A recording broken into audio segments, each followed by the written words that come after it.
Bonjour, bienvenue ici aujourd'hui sur cette nouvelle vidéo YouTube où on va parler encore de data science. Aujourd'hui nous allons parler de l'échantillonnage et nous allons utiliser quelques méthodes d'échantillonnage et avec quelques exemples et graphes pratiques nous allons expliquer comment ces procédures ça se passe. Ok, sans toutefois tarder, nous allons entamer cette vidéo. Je vais vous montrer comment ça se passe.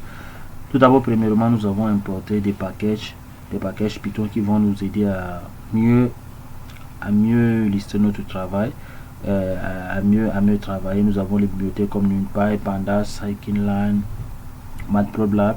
Après, nous allons charger les données. Nous allons charger nos données.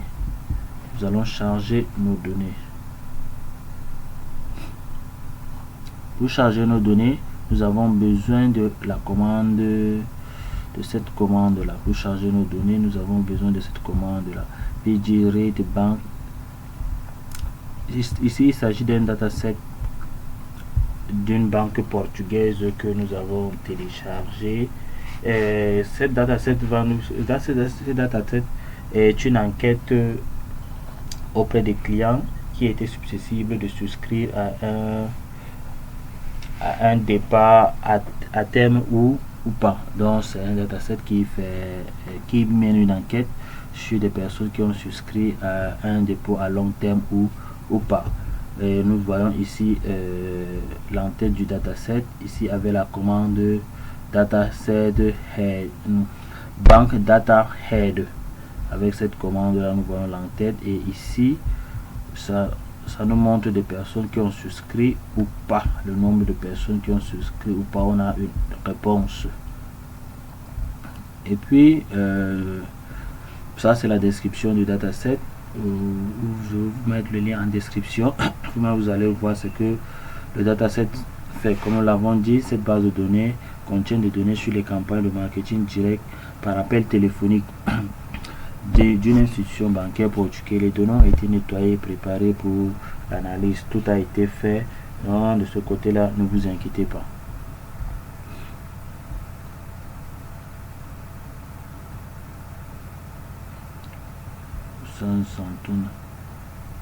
Et puis nous allons descendre ici sur le vif même de notre travail, ce que nous allons faire aujourd'hui. Ok, le vif de ce que nous allons faire aujourd'hui, comme je l'ai dit, nous allons voir des méthodes d'échantillonnage. Ici aujourd'hui nous allons parler de oversampling, undersampling et nous allons parler aussi de la méthode SMOD pour voir. Ici nous avons une population, une analyse rapide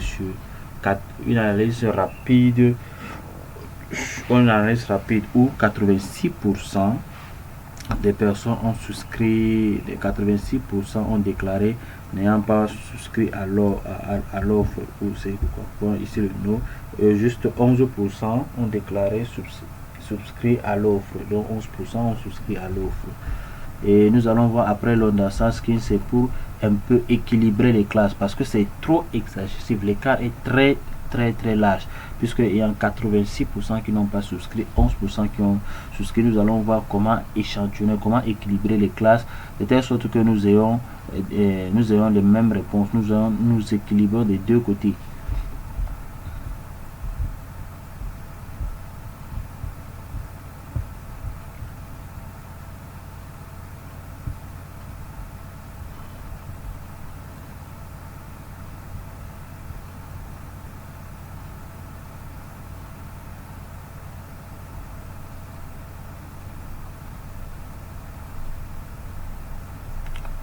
Ici, ce courbe ROC nous montre l'échantillonnage normal. En temps normal, c'est ce qui devait se passer. Ce courbe est un courbe d'échantillonnage normal où nous avons un AUF de 0,89%. Et ça, c'est un courbe normal. Ce courbe nous montre comment obtenir et prédire les modèles sur l'ensemble d'entraînement test. Et nous avons grâce à ce programme calculé les courbes ROC et les R sur les courbes AOC. Donc c'est un courbe normal qui nous montre comment en temps normal, s'il n'y a pas d'échantillonnage, comment nous devons obtenir une réponse claire. Ok, maintenant passons au vif du sujet. Passons maintenant à ce qui nous intéresse aujourd'hui dans ce tutoriel. Nous avons dit que nous allons parler du contexte de l'échantillonnage. L'échantillonnage se réfère d'abord au processus de sélection d'un sous-ensemble d'individus ou d'éléments d'une population plus large afin de tirer des conclusions pour effectuer des analyses. Elle est souvent utilisée par exemple dans les domaines tels que les statistiques, par exemple pour estimer des paramètres de population, en machine learning pour créer un ensemble de données équilibrées, pour réduire même les tailles de données. Et aussi nous utilisons aussi nous trouvons l'échantillonnage aussi dans la recherche pour réaliser des études sur des groupes sans avoir à interroger l'ensemble de la population. Ok, maintenant nous allons prendre le premier cas qui est le oversampling. Maintenant, qu'est-ce que l'oversampling? L'oversampling est une technique de rééchantillonnage utilisée pour gérer les ensembles de données déséquilibrés. Comme nous l'avons dit là-bas, nous avons vu une large personnes qui n'ont pas souscrit à l'offre. Donc aujourd'hui, l'échantillonnage va nous permettre de gérer un ensemble de données déséquilibrées en augmentant le nombre d'échantillons de la classe minoritaire. Cela peut être fait en dupliquant les échantillons existants ou en gérant de nouveaux échantillons synthétiques à partir des données existantes, par exemple en utilisant les méthodes telles que Small Synthetic Minority Oversampling Technique ou le ADA-SYN, Adaptative Symmetric Sampling. Quel est l'avantage d'utiliser ce modèle? L'avantage d'utiliser ce modèle est qu'il va permettre d'améliorer la performance du modèle sur la classe minoritaire en augmentant la quantité d'informations disponibles pour l'apprentissage. C'est-à-dire l'oversampling ici va augmenter la quantité d'informations disponibles pour l'apprentissage. Donc sur la classe minoritaire, il va augmenter la quantité d'informations. Cela va permettre de réduire le biais envers la classe majoritaire, ce qui peut améliorer la prédiction globale du modèle. Il va aussi permettre de faciliter la découverte de modèles significatifs dans le domaine dans les données, en permettant aux algorithmes d'apprentissage d'explorer en plus profonde la structure de la classe minoritaire. Maintenant, nous allons parler aussi des inconvénients de l'oversampling. L'oversampling aussi a ses inconvénients. On dit que peut entraîner un surapprentissage car les échantillons dupliqués ou synthétiques peuvent augmenter la complexité du modèle sans apporter d'informations nouvelles. Puisqu'on augmente ici l'information, on augmente l'information pour équilibrer la classe, c'est-à-dire ici il peut avoir un surapprentissage et il augmente aussi la taille de l'ensemble de données, ce qui peut augmenter le temps d'apprentissage et de prédiction. Donc nous voyons ici les inconvénients de l'oversampling. Maintenant, passons à l'analyse. Pour le nombre de classes minoritaires, ici l'analyse va nous aider à augmenter le nombre de classes minoritaires qui doit être égal maintenant au nombre de classes majoritaires. Maintenant, comme nous allons importer des bibliothèques très importantes pour faire ça. Ici nous avons cette bibliothèque qui est le IBM Learning Oversampling Import Random. Grâce à cette bibliothèque, vous pouvez d'abord l'installer grâce avec la commande pip.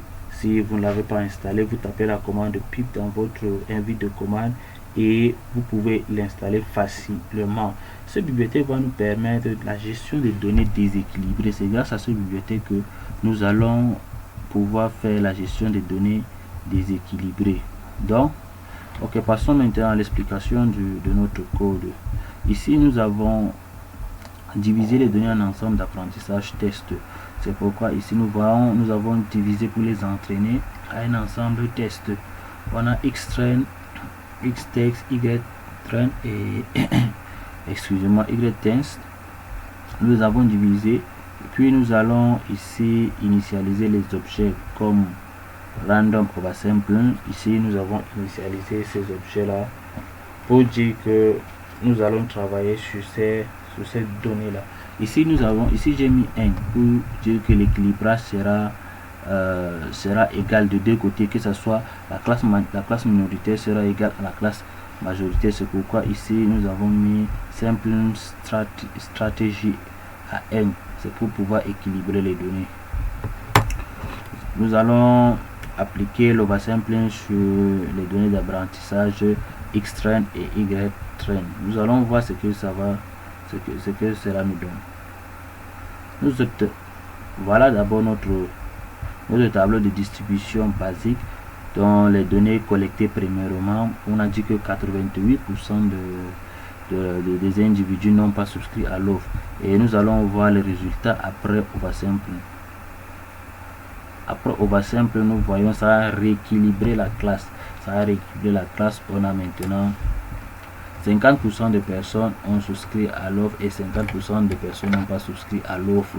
Nous avons par exemple ici 2900 personnes qui ont souscrit à l'offre et 2 personnes qui n'ont pas souscrit à l'offre. C'est ça, voilà ce que fait l'oversample, c'est d'équilibrer, d'augmenter le nombre de personnes dans la classe minoritaire. Passons maintenant sur l'impact sur le modèle. Voilà l'impact sur le modèle. Nous avons ici par exemple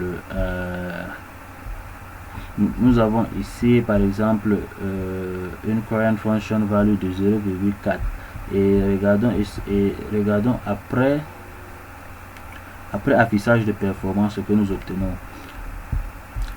Voilà notre modèle de base qui est à 0,88 et on a un AUC de 0,88 et on a une base oversample de 0,88. donc vous voyez que l'impact sur le modèle après entraînement nous donne un équilibrage normal.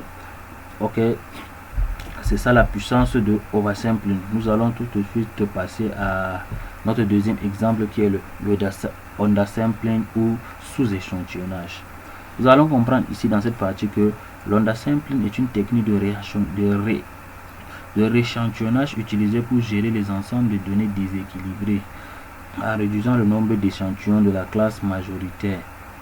Cela peut se faire en supprimant aléatoirement des échantillons de la classe majoritaire ou en utilisant des méthodes plus sophistiquées telles que le Tom Link ou le Engineer's Neckboard. Ok, nous allons parler des avantages de l'undersampling.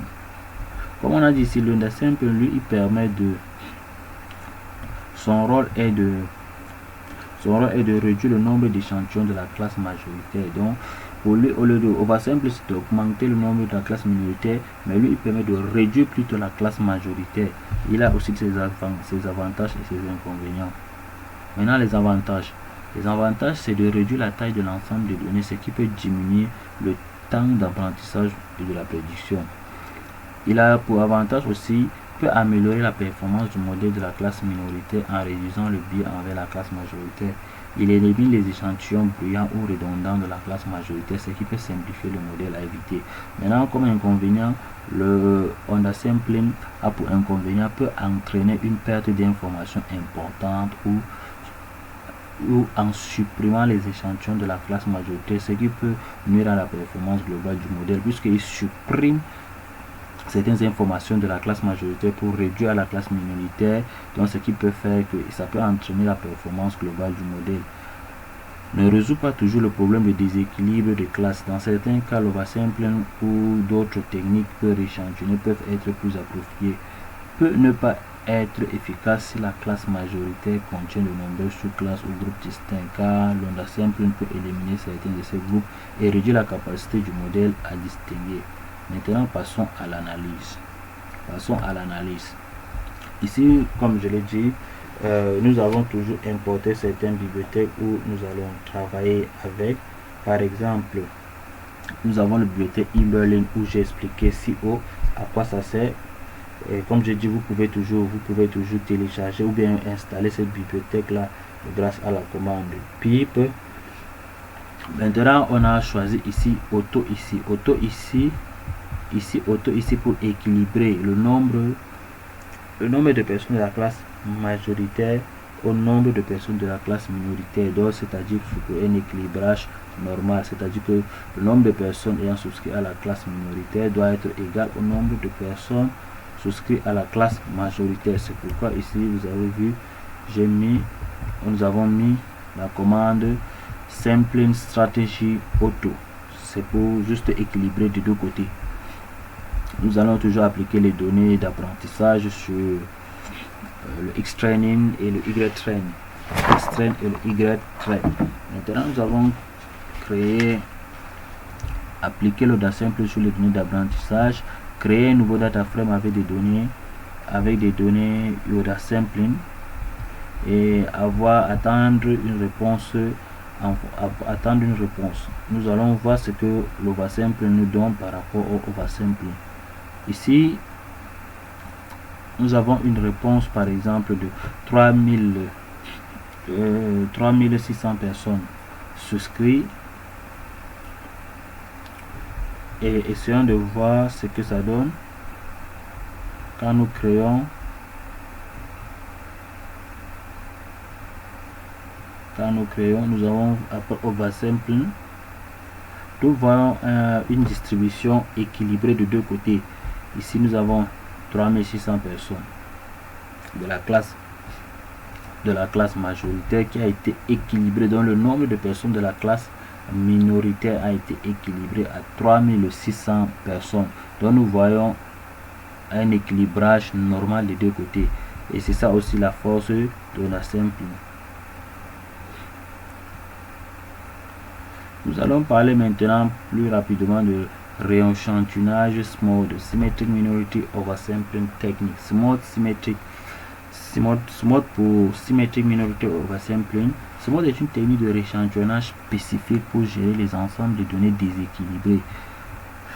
Voilà ici cette méthode, mais contrairement aux deux méthodes que nous avons vues précédemment, l'oversampling qui permet d'augmenter le nombre de classes minoritaires et le oversampling qui permet de diminuer plutôt le nombre de classes majoritaires avec des données réelles. SMOD ici, contrairement, SMOD va utiliser des données fictives, ce qui va peut-être parfois même créer des individus fictifs pour équilibrer la base de données.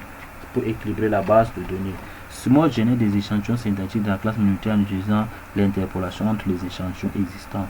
Pour chaque échantillon de la classe minoritaire, SMOD sélectionne un certain nombre de voisins plus proches appartenant à la même classe, puis gère de nouveaux échantillons en interpolant les attributs de l'échantillon original et ses voisins. L'avantage ici de SMOD, nous allons voir l'avantage et ses inconvénients. L'avantage ici de SMOD est qu'il va permettre d'améliorer la performance du modèle sur la classe minoritaire en augmentant la quantité d'informations disponibles pour l'apprentissage. Il va réduire le biais envers la classe majoritaire, ce qui peut améliorer aussi la prédiction globale du modèle. Il génère des échantillons synthétiques plutôt que de dupliquer, comme nous avons vu là-bas avec les deux méthodes précédentes. Nous avons dupliqué. Ici, SMOD, lui, il génère plutôt, au lieu de dupliquer, les échantillons existants, ce qui peut aider à éviter les surapprentissages et permettre une meilleure génération. Avec SMOD, nous avons peut-être des résultats un peu plus proches de la réalité. Maintenant, l'inconvénient avec cette méthode est que il peut créer des échantillons synthétiques qui ne représentent pas la réalité, ce qui peut entraîner des modèles moins robustes ou moins généralistes. Il augmente la taille de l'ensemble de données, ce qui peut augmenter le temps d'apprentissage. Voilà un peu le code. Nous avons dit que toujours nous mettons ici simple stratégie auto pour équilibrer des deux côtés. Nous allons entraîner notre donnée sur les données X-train et Y-train. Nous allons entraîner nos données. Après entraînement et évaluation, après entraînement et